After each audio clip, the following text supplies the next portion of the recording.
Xbox. Sharing is caring. A huge Xbox leaker and insider just basically admitted out in the public that Xbox is going to be sharing certain titles with PlayStation and Switch.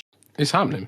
It's happening. I think we did say accept it or move on. I think we said in the last podcast we weren't really going to talk about it until it actually happened or didn't happen officially. Yeah. Either way, I will say it's definitely happening. So anyone who's got Hopium or Copium, like the Xbox isn't doing this. It's happening. Like.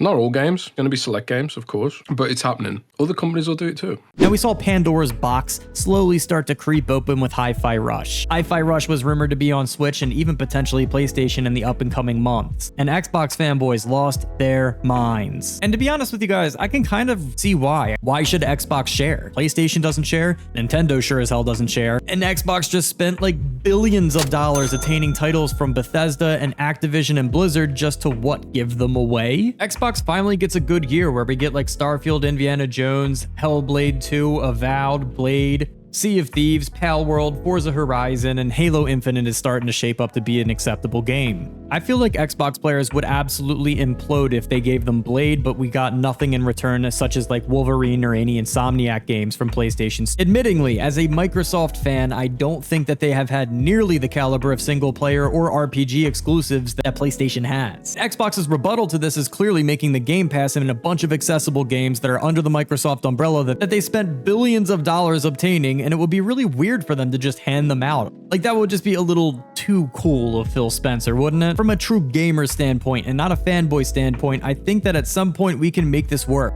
Now, in the gaming industry, we really don't hear much about sharing exclusive IPs. The main reason why most people sell console exclusives is to sell the consoles themselves. But I really dislike the idea that story-driven games like Horizon, God of War, and Starfield, other RPG games that last maybe 4 to 6 months kind of just rot away when the game is over with. And hundreds of thousands of gamers won't be able to experience it. It just seems very wasteful. From a gamer's perspective with no bias, it seems like we're missing out on a huge chunk no matter what side you decide to buy with. If we could find a way that doesn't block sales, but also gives some wiggle room for exclusive IPs to find their way to other consoles, I believe this is a major win-win for the consumer. Now, this doesn't work for every game, but I think an example would be Hellblade 2. This is coming out for Xbox only on May 21st of this year. Hellblade 2's story is only 8 hours long, so this is going to be a very fast-passing game for Xbox.